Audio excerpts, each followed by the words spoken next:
సంకష్టి చతుర్థి అనేది హిందూ క్యాలెండర్లో ఒక పవిత్రమైన రోజు.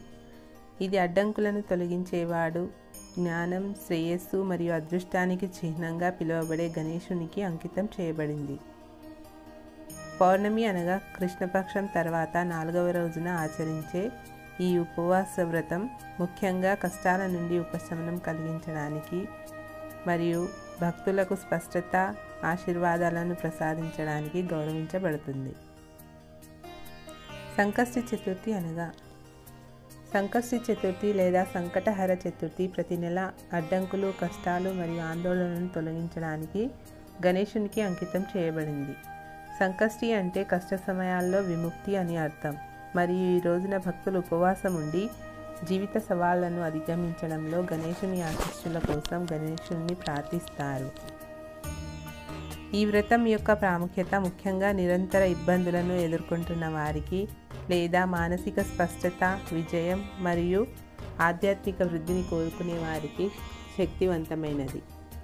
ఈ ఉపవాసంలో చంద్రోదయం వరకు ఆహారం తీసుకోకుండా ఉండడం, ఆ తర్వాత జ్ఞానదీపంగా అడ్డంకులను తొలగించే వ్యక్తిగా పరిగణించబడే గణేశునికి ప్రత్యేక ప్రార్థన మరియు నైవేద్యం సమర్పించడం జరుగుతుంది. భారతదేశంలో హిందూ నెలల్లో ప్రతి చాంద్రమానంలో 2 చతుర్థి తిథులు ఉంటాయి. పూర్ణిమాసి లేదా కృష్ణపక్షంలో వచ్చే పూర్ణిమను సంకష్టి చతుర్థి అని అంటారు. ఈ రోజున ఉపవాసం ఉండి గణేశుని పూజించడం వల్ల జీవితంలోని అన్ని కష్టాలు మరియు అడ్డంకులు తొలగిపోతాయి. శుక్లపక్షంలో వచ్చే అమావాస్యను వినాయక చతుర్థి అని పిలుస్తారు. ఈ తేదీ కొత్త పనులు ప్రారంభించడానికి శుభప్రదంగా పరిగణించబడుతుంది. చతుర్థి తిథి నాడు ఉపవాసం మరియు పూజా విధి. చతుర్థి తిథి నాడు ఉదయాన్నే స్నానం చేసి శుభ్రమైన బట్టలు ధరించాలి. గణేశుని విగ్రహం ముందు దీపం వెలిగించి పూజించాలి. గణపతి స్తోత్రం, గణేష్ చాలీసా మరియు మంత్రాలను పఠించాలి. ఈ రోజున ఉపవాసం ఉండడం చాలా ముఖ్యం. ఉపవాస సమయంలో పళ్ళు తిని గణేశునికి దుర్వ, లడ్డు మరియు మోదక్ని సమర్పించాలి. రాత్రిపూట చంద్రునికి ఆర్ఘ్యం సమర్పించి ఉపవాసం విరమించాలి. చతుర్థి తిథి ఫలితం. ఈ తిథి రోజున ఉపవాసం ఉండడం వలన మానసిక ప్రశాంతత, జ్ఞానం మరియు శ్రేయస్సు లభిస్తాయి. గణేశుని దయతో జీవితంలోని అన్ని కష్టాలు మరియు అడ్డంకులు తొలగిపోతాయి. ఈ తేదీ విద్యార్థులు, వ్యాపారవేత్తలు మరియు కొత్త వ్యాపారాలను ప్రారంభించే వారికి చాలా ప్రయోజనకరంగా పరిగణించబడుతుంది. 2025లో చతుర్థి తేదీల జాబితా. చతుర్థి తిథి మతపరంగానే కాకుండా ఆధ్యాత్మిక మరియు మానసిక శాంతికి కూడా ముఖ్యమైనది. ఈ రోజున గణేశుణ్ణి పూజించడం వల్ల జీవితంలోని ప్రతి రంగంలోనూ విజయం లభిస్తుంది. ఆనందం, శాంతి మరియు శ్రేయస్సు కోరుకుంటే చతుర్థి తిథి నాడు ఖచ్చితంగా ఉపవాసం ఉండి పూజించాలి. ఏప్రిల్లో చతుర్థి తిథి. శుక్లపక్ష చతుర్థి ఏప్రిల్ 1, 2025 మంగళవారం. కృష్ణపక్ష చతుర్థి గురువారం ఏప్రిల్ 17, 2025. మే నెలలో చతుర్థి తిథి.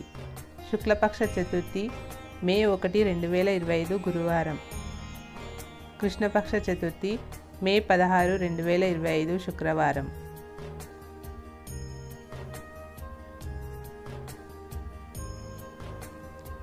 శుక్లపక్ష చతుర్థి శుక్రవారం మే 30, 2025.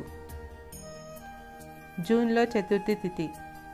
కృష్ణపక్ష చతుర్థి జూన్ 15, 2025 ఆదివారం.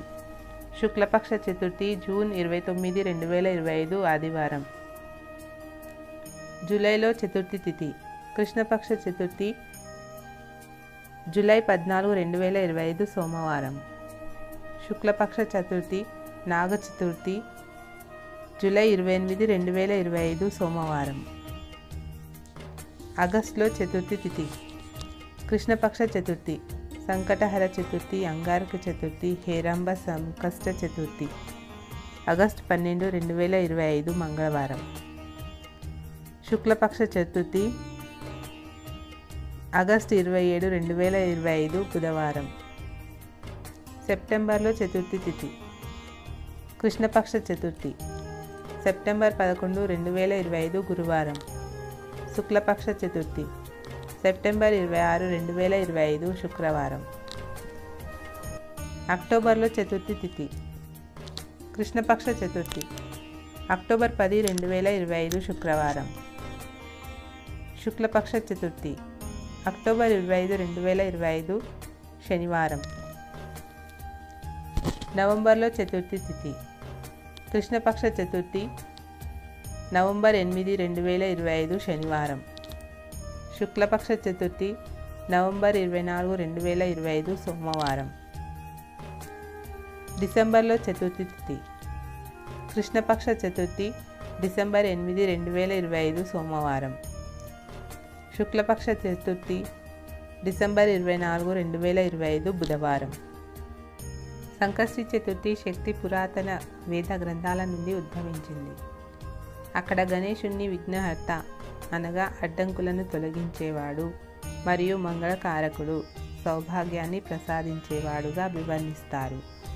ఈ వ్రతాన్ని క్రమం తప్పకుండా ఆచరించడం వలన క్రమశిక్షణ పెంపొందుతుంది, ఆధ్యాత్మిక మనస్తత్వం పెంపొందుతుంది మరియు భక్తులు జ్ఞానం మరియు స్పష్టతతో నడిచే సమతుల్య జీవితాన్ని పెంపొందించుకోవడానికి సహాయపడుతుంది.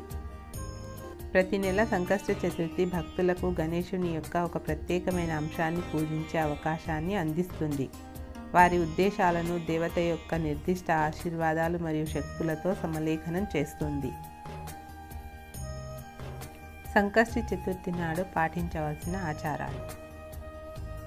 సంకష్టి చతుర్థిని పాటించడం అనేది భక్తులను గణేశుని శక్తి మరియు ఆశీర్వాదాలతో అనుసంధానించే అనేక ఆచారాలు మరియు అభ్యాసాలను కలిగి ఉంటుంది. వ్రతాన్ని ఆచరించడానికి ఉదయం ఆచారాలు.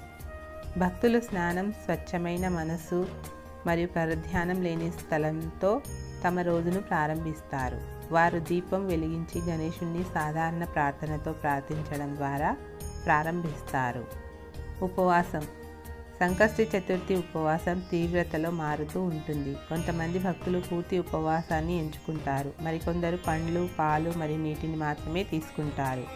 సాంప్రదాయ సంకష్టి ఉపవాసాలలో ధాన్యాలు మరియు పప్పులు ఉండవు. సంకష్టి చతుర్థి వ్రతకథ పారాయణం. ప్రతి సంకష్టి చతుర్థి అడ్డంకులను తొలగించే వ్యక్తిగా గణేశుని పాత్ర యొక్క ప్రాముఖ్యతను హైలైట్ చేసే కథతో ముడిపడి ఉంటుంది. ఈ కథలను చదవడం లేదా వినడం వ్రతంలో ముఖ్యమైన భాగం. గణేశ పూజ. ఈ పూజలో దుర్వాగడ్డి, మందార పువ్వులు మరియు మోదకం వంటి స్వీట్లను సమర్పిస్తారు. ఇది గణేశునికి ఇష్టమైనది. భక్తులు గణేశ మంత్రం లేదా వక్రతుండ మహాకాయ మరియు గణేశ అష్టకం వంటి ఇతర పవిత్ర శ్లోకాలను జపిస్తారు. చంద్రోదయ ఆచారం. చంద్రోదయ సమయంలో భక్తులు చంద్రునికి ఆర్ఘ్యం సమర్పిస్తారు. ఇది వారి వ్రత ముగింపుకు ప్రతీక. చంద్రుడు భావోద్వేగాలను స్థిరీకరించే మరియు మనస్సుకు స్పష్టతను తీసుకువచ్చే శక్తిని కలిగి ఉన్నాడని నమ్ముతారు కాబట్టి ఈ ఆచారం ముఖ్యమైనది. వ్రతాన్ని ముగించడం. చంద్రునికి ప్రార్థనలు చేసి పూజ చేసిన తర్వాత భక్తులు సాధారణంగా పండ్లు మరియు సాధారణ భోజనంతో ఉపవాసం విరమిస్తారు. సంకష్టి చతుర్థి ఆచరించడం వలన కలిగే ఆధ్యాత్మిక ప్రయోజనాలు. సంకష్టి చతుర్థిని పాటించడం వలన భక్తులకు అనేక ఆధ్యాత్మిక మరియు భౌతిక ప్రయోజనాలు లభిస్తాయి. స్పష్టత మరియు జ్ఞానం. గణేశుడు తన తెలివితేటలు మరియు జ్ఞానానికి ప్రసిద్ధి చెందాడు. సంకష్టి చతుర్థిని క్రమం తప్పకుండా పాటించడం వలన నిర్ణయం తీసుకోవడంలో స్పష్టత పెరుగుతుంది మరియు మేధో సామర్థ్యాలు పెరుగుతాయి. అడ్డంకులను అధిగమించడం. విఘ్నహర్తగా గణేశుని పాత్ర భక్తులు తమ జీవితాల్లోని అడ్డంకులను, అది సంబంధాలలో, వృత్తిలో లేదా వ్యక్తిగత వృద్ధిలో అయినా పరిష్కరించడానికి మరియు అధిగమించడానికి వీలు కల్పిస్తుంది. భావోద్వేగ సమతుల్యత. రాత్రిపూట ఉపవాసం మరియు చంద్రుని పూజ భావోద్వేగ స్థిరత్వానికి దోహదం చేస్తుంది, శాంతిని ప్రోత్సహిస్తుంది మరియు ఒత్తిడిని తగ్గిస్తుంది. ఆరోగ్య ప్రయోజనాలు. ఉపవాస ఆచారం మెరుగైన జీర్ణక్రియ మరియు నిర్విషీకరణ వంటి శారీరక ఆరోగ్య ప్రయోజనాలను కలిగి ఉంటుంది. అదే సమయంలో మానసిక క్రమశిక్షణను కూడా పెంపొందిస్తుంది. కుటుంబ శ్రేయస్సు. సంకష్టి చతుర్థిని తరచుగా ఒకరి కుటుంబ సంక్షేమం కోసం ఆచరిస్తారు. క్రమం తప్పకుండా పాటించడం వల్ల ప్రియమైన వారిని రక్షించి వారికి శ్రేయస్సు చేకూరుతుందని నమ్ముతారు. చివరిగా 2025లో జరిగే సంకష్టి చతుర్థి భక్తులకు గణేశునితో తమ సంబంధాన్ని మరింతగా పెంచుకోవడానికి, శాంతి, జ్ఞానం మరియు శ్రేయస్సును పెంపొందించుకోవడానికి ఏడాది పొడవునా అవకాశాన్ని అందిస్తుంది. ఈ వ్రతాలను నిజాయితీగా మరియు భక్తితో ఆచరించడం ద్వారా భక్తులు గణేశుని దైవిక ఆశీర్వాదాలకు అనుగుణంగా ఉంటారు. అడ్డంకులు లేని మరియు ఉన్నత జ్ఞానం ద్వారా నడిపించబడే జీవితం యొక్క ఆనందాన్ని అనుభవిస్తారు. ఓం గం గణపతయే నమో నమః.